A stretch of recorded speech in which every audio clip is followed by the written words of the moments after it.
Hello and welcome back to my channel. This video is part of a series that I'm doing with the Beaches and Books Readathon for 2024.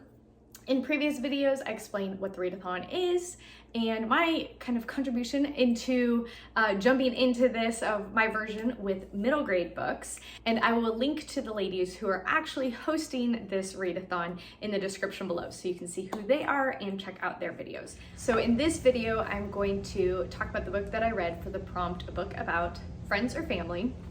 And the book that I read for that prompt is Sweep, the story about a girl and her monster. And this book is written by Jonathan Auxier. Auxier, that sounds fancier. It's probably that one. So the reading level for this is 4.5.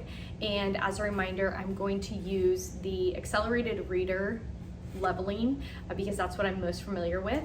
And 4.5 means on average, fourth graders in the fifth month of fourth grade can read this book with comprehension. So that is what that means.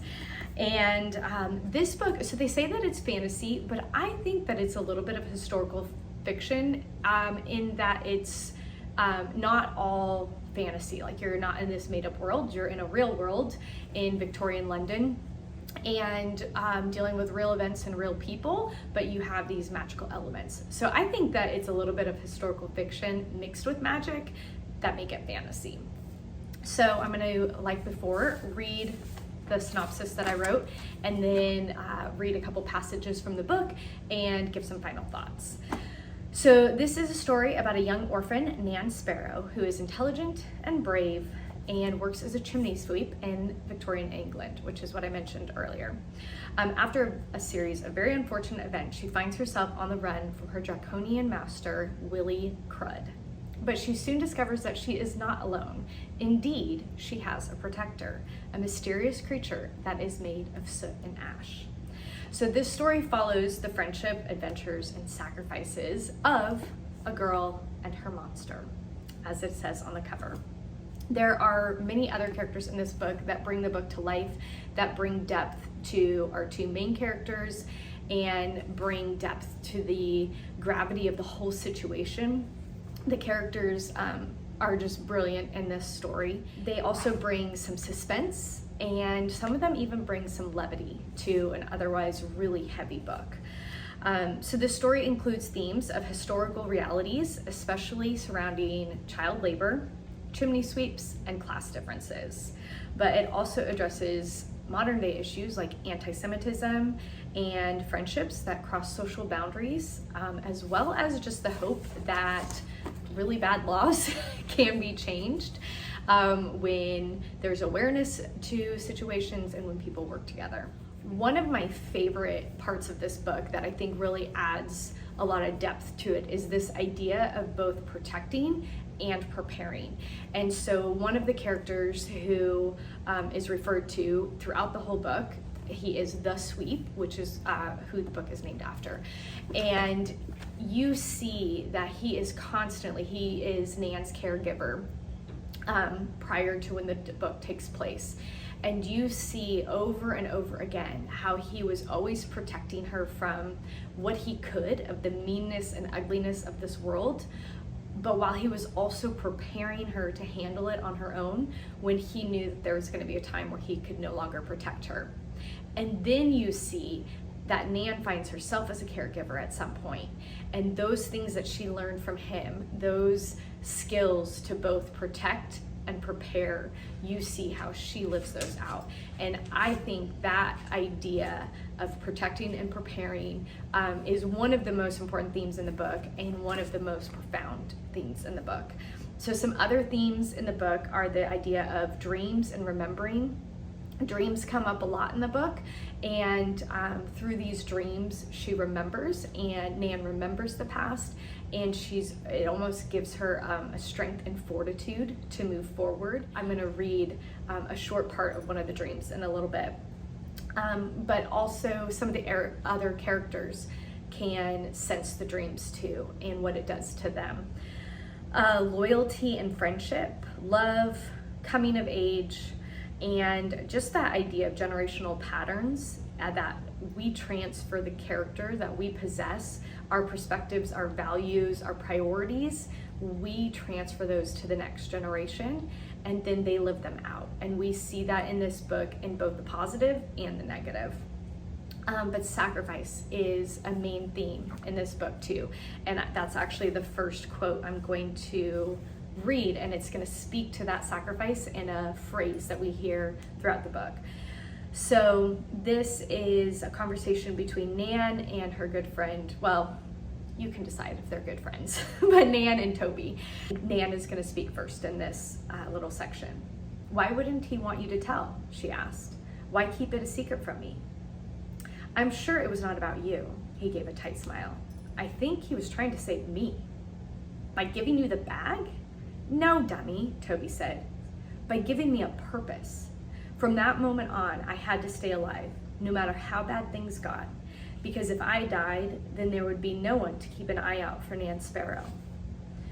He looked up at the sky. It was just clear enough to make out the faint glimmer of the moonlight. That's how it works, doesn't it?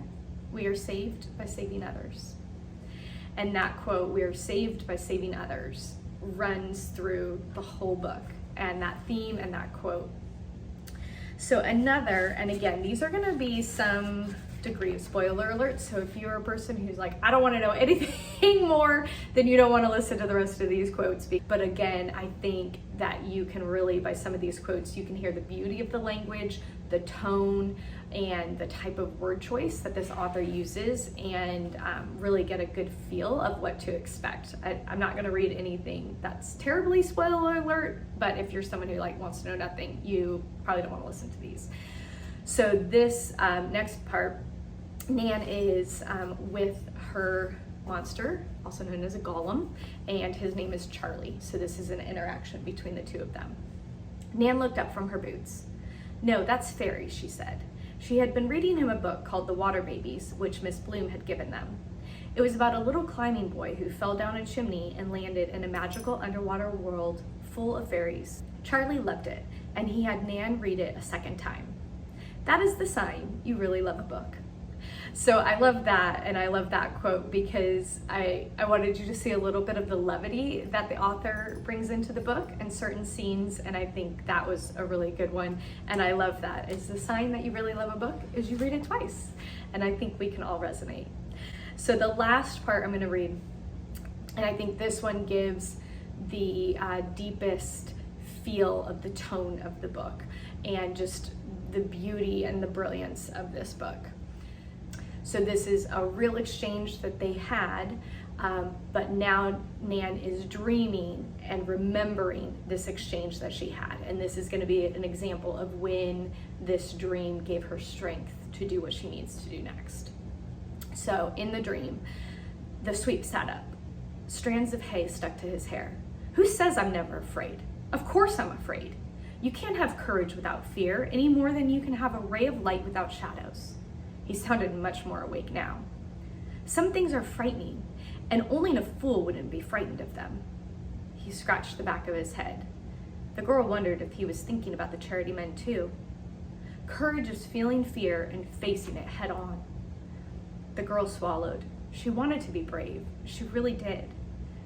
But what if I can't face it? The sweep reached into his pocket. "I have something for you." He pressed a small wooden object in her hand. It was a chess man in the shape of a horse. The girl knew this was called a knight. "You hold on to that while you sleep." "Is it a magic chess man?" The girl ran her thumb over the cracked base. It did not seem very magical. "Will the brave knight fight the charity men in my dreams?" "It is not magic. It is a reminder." The sweep mused her hair. "The brave knight is you, and you will fight them for yourself." I mean, the whole book. Amazing. Just such an amazing book. So a few warnings in the book. You will cry. Unless you are heartless, you will cry. But it is not for everyone, and it is not for every age. The themes and the topics are very real. He does not sugarcoat the realities of child labor, and the dangers of being a chimney sweep. There are definitely scenes that include fires and burns, getting stuck in chimneys, being on fire in chimneys. There's violence and suffering, so along that, and then also along what I already mentioned, and then also falling from high places. So if those things are too intense for you or for your children, then it is probably a not right now book, and maybe try again in a couple years. But that is just kind of where discernment comes in of what each reader is able to handle. So as an adult, choosing for your child, just knowing your own child and what are they able to handle at this time. And as a child, knowing that, you know what, this is maybe not for me right now. We'll put it on a shelf and try again in a couple years. But other than that, if you think that the themes would not upset you in any way, I would highly recommend this book, and it is just beautiful and one that will last in your heart for a long time. So love to hear your thoughts, and have a great day. Bye.